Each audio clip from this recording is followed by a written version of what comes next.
Oi gente, tudo bem? Para quem não me conhece, meu nome é Carmen Basso e sou especialista em cliente. No dia de hoje vamos falar um pouquinho sobre inadimplência, esse nome que aterroriza muitos empresários e tem um processo difícil de conduzir nas empresas por se tratar de um assunto muito delicado. A gente vai fazer uma série de vídeos falando sobre inadimplência e recursos que a gente pode utilizar para a gente não ter esse número tão alto. No vídeo de hoje eu começo a tratar sobre os fatores determinantes que causam a inadimplência. Antes disso, eu peço para vocês curtirem o meu canal, que é @clientivando, e minhas redes sociais. Vamos lá? O primeiro fator que eu acho muito relevante é a falta de processo na análise de crédito. Quando a gente conduz a liberação da mercadoria, do serviço, de uma forma sem processo algum ou cada um faz de um jeito. É o primeiro da lista porque realmente é um fator que acaba deixando o processo ou engessado demais ou liberal demais. Se a gente engessa o processo, a gente acaba perdendo venda e perdendo cliente. E se a gente libera demais o crédito, acaba batendo meta, mas contendo uma inadimplência muito alta no final do mês. Então, esse é o processo que eu acho mais importante, que precisa ser avaliado da primeira forma. Dentro do fator de análise de crédito, a gente conduz em 4 itens esse tópico. Primeiramente a análise de crédito liberada de forma solta, vamos dizer assim, que a gente libera de qualquer jeito ou não tem processo. Isso acaba aumentando o limite de crédito do cliente e ele acaba comprando realmente mais. Isso é um fator que o setor de vendas acaba gostando, porém isso vai causar lá na frente um transtorno maior, porque pode ocasionar estorno de comissão para o vendedor e também a inadimplência, porque o cliente ele não tinha todo aquele poder de pagamento no momento e mesmo assim ele acabou comprando, às vezes até pelo impulso, na hora que o vendedor acaba conduzindo de uma forma para ele levar a mercadoria ou o serviço. Tendo crédito, o cliente acaba realmente fazendo e adquirindo a compra. Porém, lá na hora do pagamento, ele não tem todo esse valor porque ultrapassa o limite do dia a dia dele, né, da condução das contas mensais que a gente tem que fazer, né, água, luz, telefone, e tem todos os outros itens que na hora da compra a gente não sabe o endividamento total desse cliente. O ideal é liberar entre 20% e 30% do valor da parcela do limite de crédito dele, da renda que ele comprova, né? Então, no máximo 30%, porque realmente a gente não sabe o endividamento total desse cliente. Além disso, é óbvio que a gente vai ter que fazer as consultas em órgãos de proteção ao crédito e verificar as últimas compras desse cliente, e se tem muitas compras naquele mês, o ideal é limitar mais ainda a liberação daquela parcela para evitar uma inadimplência. Às vezes o cliente nem quer ficar devendo, mas quando a gente libera mais, com certeza ele acaba comprando. E acontecem imprevistos no mês e ele acaba deixando de lado, dependente do tipo de serviço ou produto que a gente utiliza. Outro fator desse item é a liberação de crédito, então, mais reduzida, ou seja, mais engessada. Quando a gente trava muito a condução da venda, a gente acaba perdendo muitos clientes. Às vezes tem produto e serviço que não necessita uma série de documentos e comprovantes e o valor também é baixo e o cliente acaba se irritando com isso. E quem não se irrita, né? Porque a gente vai comprar ali uma roupa, vamos dizer assim, e pede 3 últimos de comprovante de renda, 3 últimos, um monte de situação de água, luz, telefone e liga para referência e liga para a empresa. Isso não tem a necessidade mais. O consumidor hoje não quer ser avaliado dessa forma. Essa análise de crédito de ir lá para trás do balcão sem o cliente ver e pegar as referências não está mais dando certo, até porque as lojas também não passam mais referências de clientes, isso não é mais bem visto no mercado. Existem outras formas de verificar a análise de crédito que são mais de meio tecnológico e consultas de SPC ou outro órgão que vocês venham utilizar. Então, travar demais a análise de crédito acaba que a gente espanta os clientes e ele acaba indo realmente para a concorrência. Outro item que eu trago neste tópico também é a reanálise. Todo o processo de análise de crédito, ele tem que conter uma data prevista para a reanálise. Bom, o que é a data prevista, Carmen, para a reanálise? Se você concedeu crédito, tu fez todas as consultas, fez um esforço bem grande para dar um limite para o cliente. E você, vamos supor que fez o cartão da loja para ele, vou dar um exemplo de loja de varejo, que é bem comum. Você deu um limite de crédito para ele e vamos supor que você limitou a R$3.000 de compra e deu o cartão da loja. Esse cliente, ele pode ficar de 3 a 6 meses com esse limite sem você fazer a reanálise de crédito novamente, porque você já fez um esforço, já conduziu, já confrontou as informações desse cliente. E é um custo muito grande para a empresa quando se trata de ficar fazendo consultas mensais desse cliente e revisando o crédito dele a cada compra. Então eu sugiro que nesse formato você faça a consulta, fique tudo em banco de dados e enquanto esse cliente pagar direito no prazo e não ultrapassar o limite que vocês deram lá no início, que é, vamos supor, de R$3.000, você não precisa fazer a reanálise de crédito. Isso gera um esforço menor para a empresa e também com esforço mais curto, né?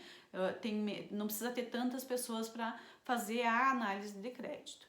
Quando também existe uma reanálise, quando o cliente ele é negado, né? Nós temos que ter um comitê de crédito e comitê que eu digo, gente, não é parar a empresa toda e ficar uma manhã inteira na reunião para discutir um cliente, não é assim mais que funciona também.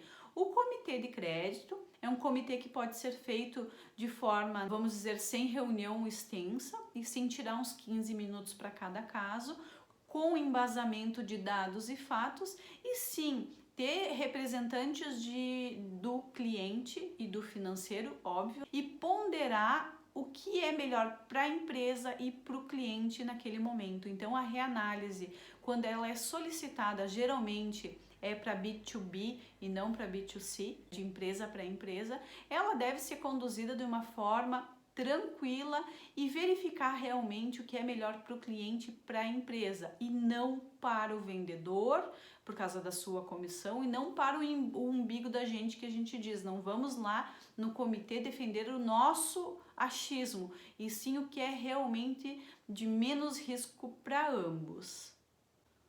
Outro item que eu vou falar neste tópico que é muito importante é a demora na liberação de crédito.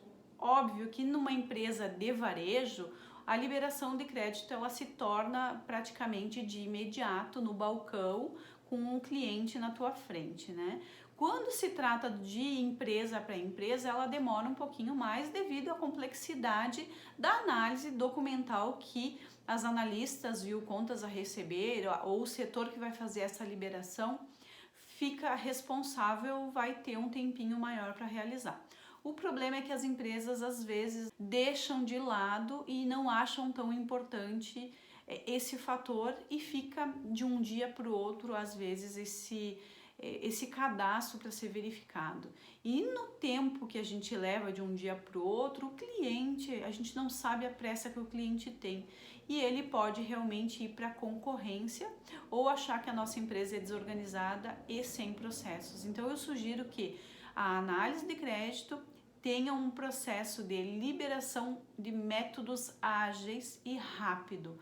Nós ou liberamos ou não liberamos. A gente não precisa ficar com uma caixa de e-mail cheia para verificar isso para o outro turno, porque cliente em primeiro lugar. Eu vou dar um exemplo, né? Tem carros na rua de vendedores aguardando uma resposta para fazer um pedido. Então, realmente, análise de crédito travada e demorada na esteira de liberação complica todo o processo de crédito e, consequentemente, vai complicar a esteira de vendas e o setor de vendas vai ficar chateado com essa situação. Então, é bom rever esses 4 itens que eu falei. A esteira de crédito não pode ser demorada, o cliente não pode ficar muito engessado, ou seja, a gente engessar demais, não podemos liberar demais ou sem critério, e o outro fator, então, é a reanálise, né? Nós temos esse processo todo mapeado e desenhado para que a gente consiga realmente ter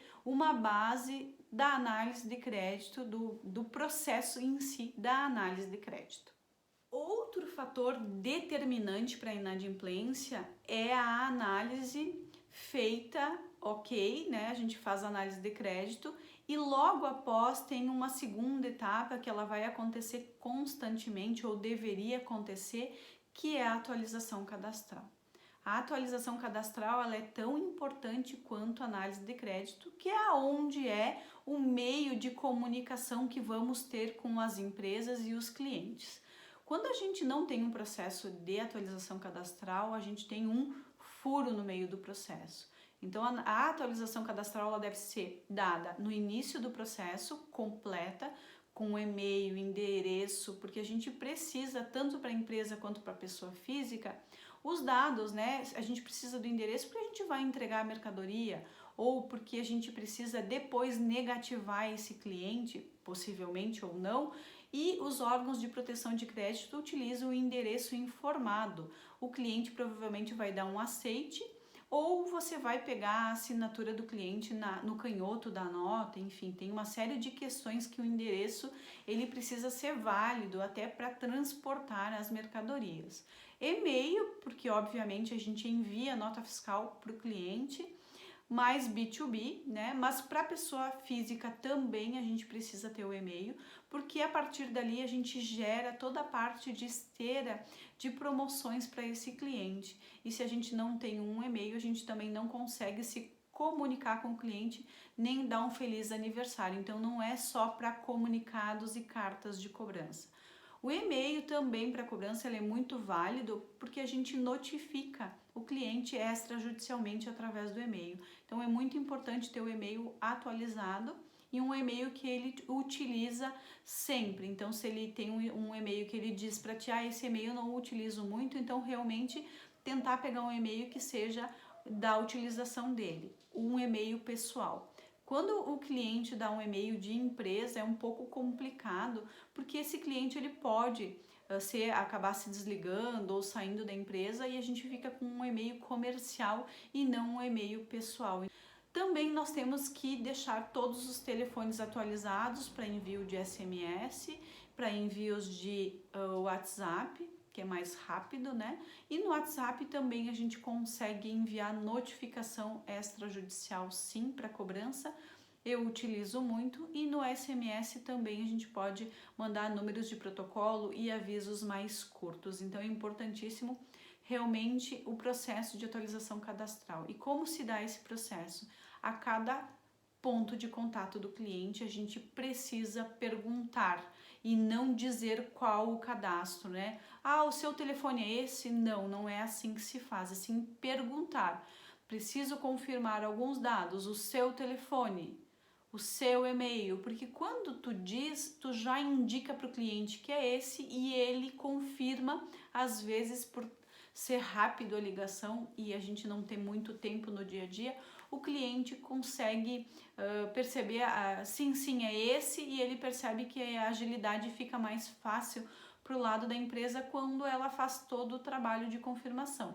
E sim, a gente precisa perguntar para o cliente os principais pontos que você acha relevante de atualizar no momento de cada ponto de contato.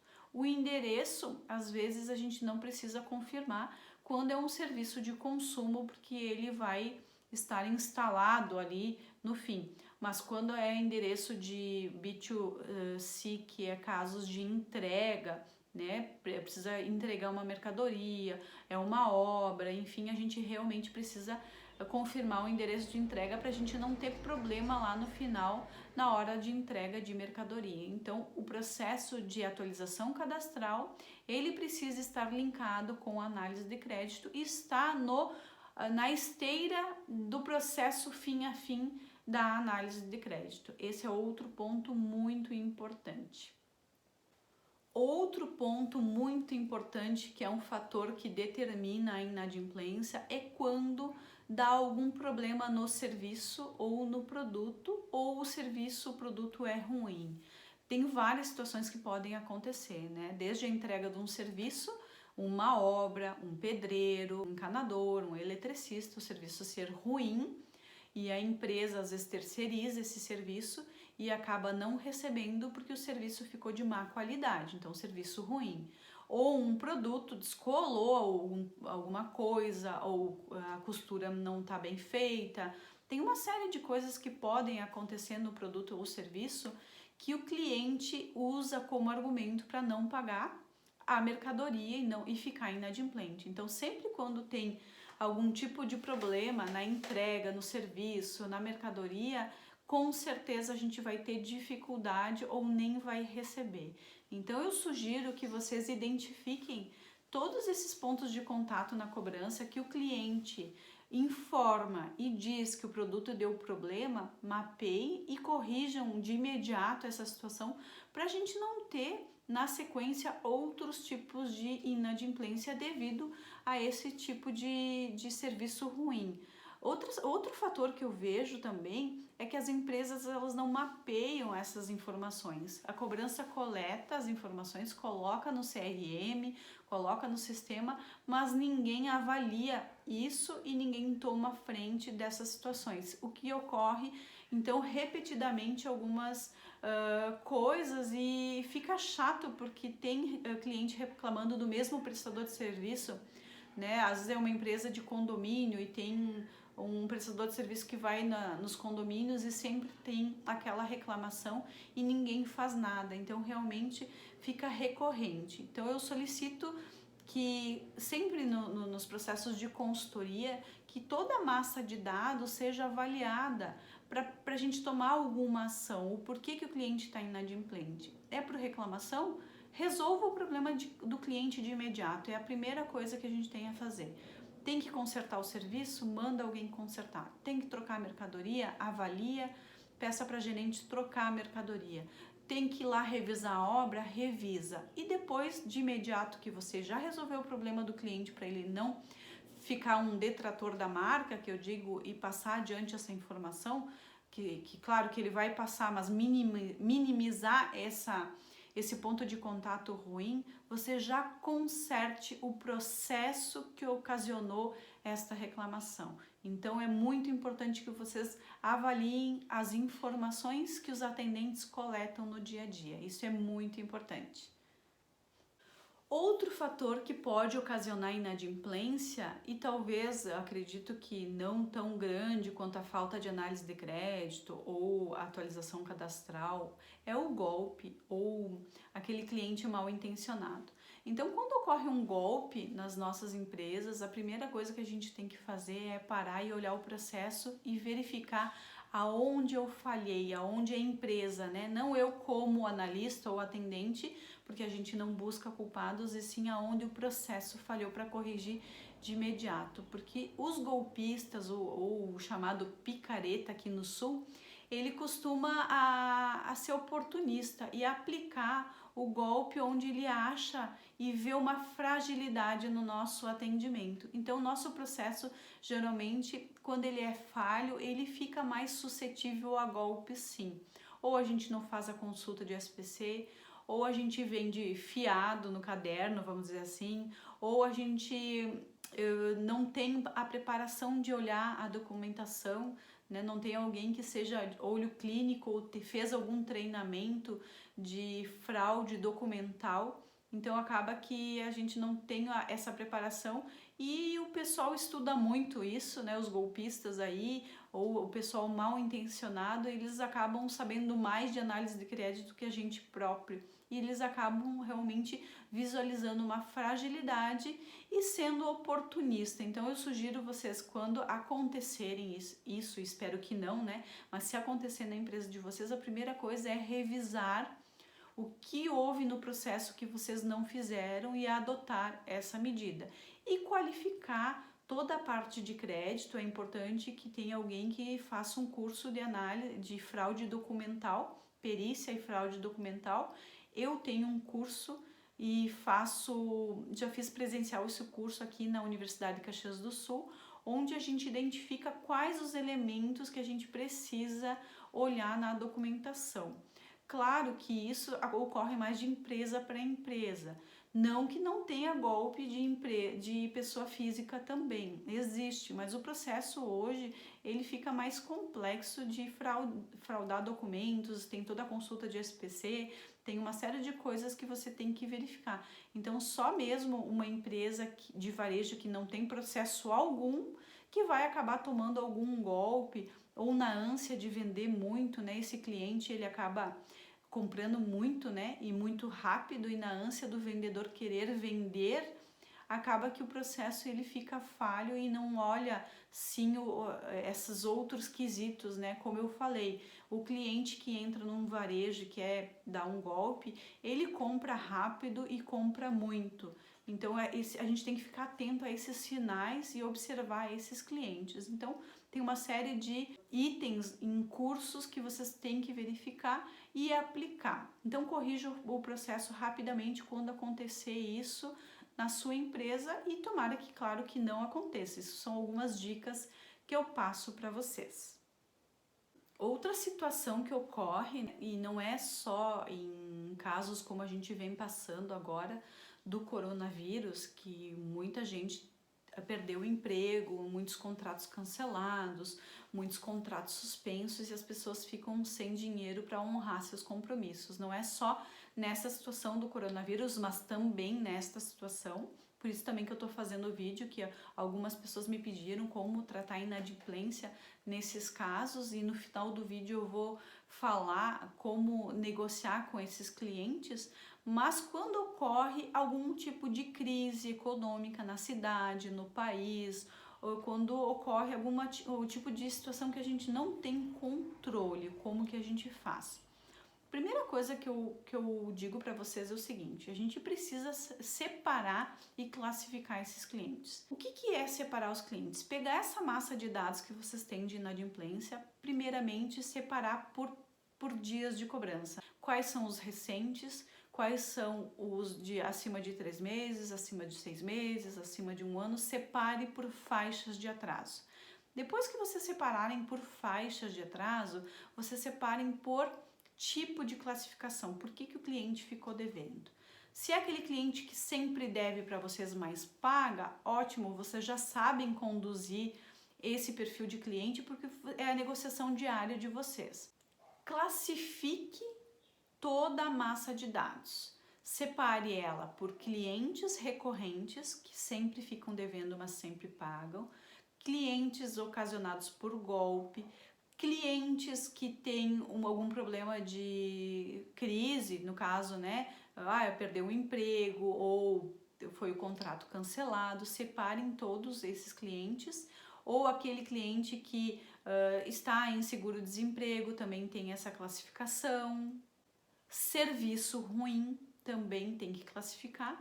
E após essa classificação, aí sim você vai começar a montar a estratégia de como cobrar, porque não vamos cobrar os clientes da mesma forma. Cada caso, cada massa de dados, nós temos que ter uma estratégia e alçadas diferentes para cada classificação. Então, essa parte do caso, vamos falar que nem estamos passando agora do coronavírus, se você ficar tratando ele igualmente como o cara do golpe ou do cliente que teve um serviço ruim, você não vai ter o resultado de acordo esperado.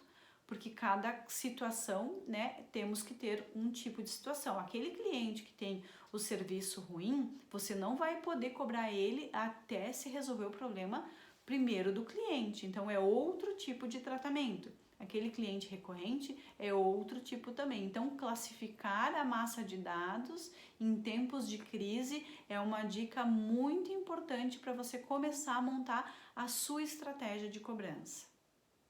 Carmen, e agora? Como é que eu faço para fazer acordo com esses clientes? Como eu cobro esses clientes, né? É muito importante essa parte.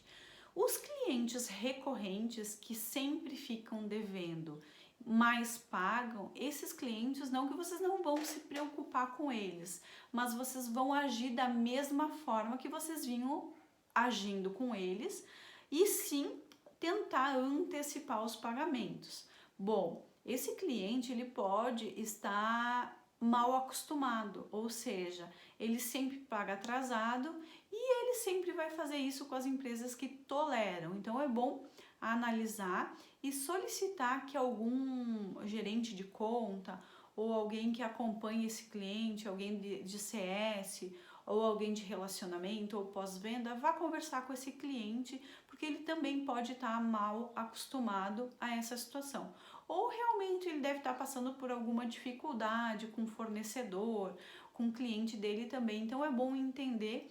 E uma visita presencial, nesse caso, eu acho fundamental para ele não se tornar recorrente e a gente não ter um custo a mais com esse cliente todo mês, porque trabalhar com cobrança, quanto mais cobrança nós temos, mais atendentes nós temos que ter e mais gastos nós temos no dia a dia, além de ainda recuperar todo o dinheiro perdido. Então esse cliente recorrente é o que mais dá custo para nossa operação, porque todo mês nós temos que gastar uma energia, um atendente, um esforço para recuperar esse dinheiro. Então é bom nós mantermos um relacionamento com o cliente para não perder o cliente e ir visitar ele, realmente entender o que está acontecendo. Quando o cliente reclama que o serviço é ruim ou precisa de uma troca, a gente não deve cobrar o cliente até a situação se acalmar. Eu acho de má índole até quando a gente recebe uma mercadoria está avariada e a loja, enfim, ou alguém, não sei como que é a forma de pagamento que vocês combinaram com esse cliente, está cobrando, sendo que a mercadoria ainda nós como consumidores não conseguimos ver valor nela. Então, ou um serviço de encanador, eletricista, tem várias situações aí que a gente primeiro precisa resolver para o cliente. E logo de imediato, a pessoa de relacionamento que resolveu o problema do cliente já combinar o pagamento. Então ele nem precisa às vezes chegar até a cobrança, porque a central de relacionamento, de pós-venda ou até a parte de venda já combinou todo o processo com o cliente. Então ele não se torna devedor até que a gente consiga resolver. Então, resolvendo de forma rápida, a gente consegue receber, de uma forma mais rápida também. Então o processo deve ser desta forma, resolução de problema de imediato. Quando se trata de golpe, eu acredito que todas as vezes que eu presenciei algum fato de golpe, não foi fácil de receber ou a gente não recebeu, porque fica complexo, a gente não tem como provar algumas coisas e o ideal é você fazer uma ocorrência como estelionato ou como algo que você identifique, né, tenha que fazer o registro disso depois de ter corrigido o processo de imediato e já fazer a ocorrência policial. Acho muito difícil você receber, ao menos que você já saiba os caminhos, já conhece o que aconteceu, a pessoa, enfim, e a gente consiga entrar num acordo amigável, mas eu acho pouco provável se a pessoa às vezes faz golpe, às vezes até de outra cidade, e a gente não consegue recuperar esse valor. Então é imprescindível a equipe de análise de créditos estar atenta, porque geralmente é irrecuperável. A sugestão é registrar tudo na polícia, registrar no sistema e regulamentar o processo todo, como eu falei anteriormente. E tentar, claro, fazer algumas tentativas de busca tentar achar perfil de cliente, enfim, tentar primeiro fazer todas essas tentativas, mas geralmente a gente sabe que essas pessoas somem do mapa e a gente não consegue cobrar a mercadoria. Outro ponto, então, de negociação é quando acontece a crise econômica ou como nós estamos passando o coronavírus. Gente, muito cuidado a forma que vocês vão cobrar nesse momento. Os clientes estão passando por dificuldades, né? Sempre foram bons pagadores, sempre foram clientes de vocês, e a forma que vocês vão cobrar é que vai determinar o sucesso ou o fracasso da cobrança. Se vocês entrarem, como se diz aqui no sul, de sola e não tentarem ajudar o cliente nesse momento, provavelmente vocês vão ficar para o final da fila.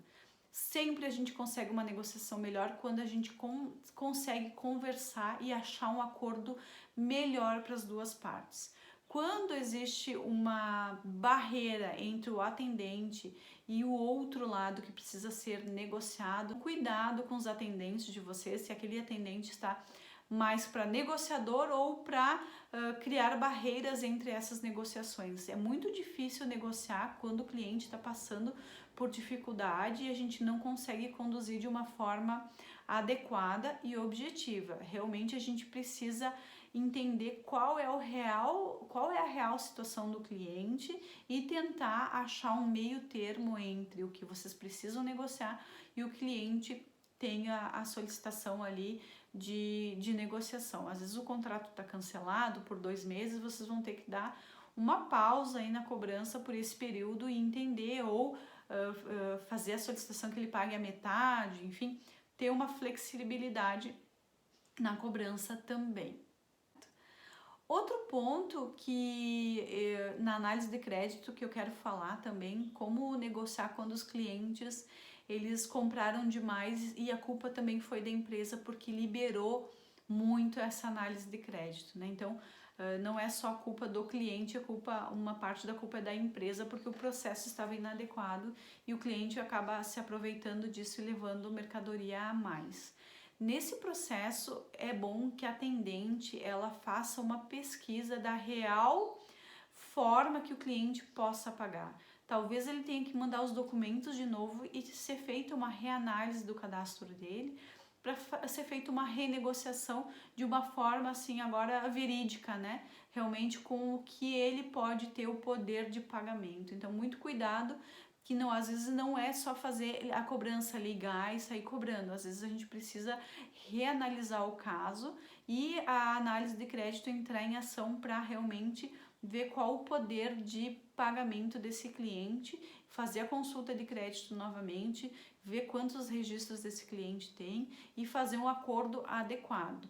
Eu digo sempre que a cobrança ela não pode ser um robozinho, nós precisamos sim ter agilidade, ligar bastante, cobrar bastante, mas se a gente não conseguir identificar qual a forma que a gente vai cobrar cada cliente, a gente está errando muito na estratégia. Então, se você concedeu crédito demais, reavalia novamente o cliente e faça uma nova proposta e uma nova negociação com ele.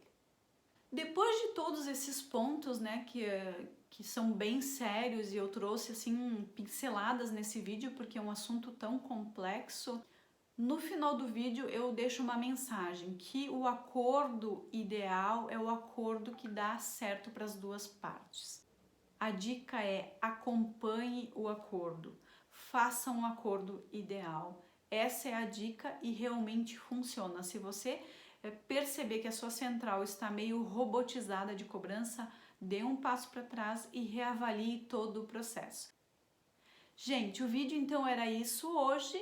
Espero que vocês tenham gostado. Curtam o meu canal, que eu vou deixar aqui no vídeo, que é @clientevando, e até breve.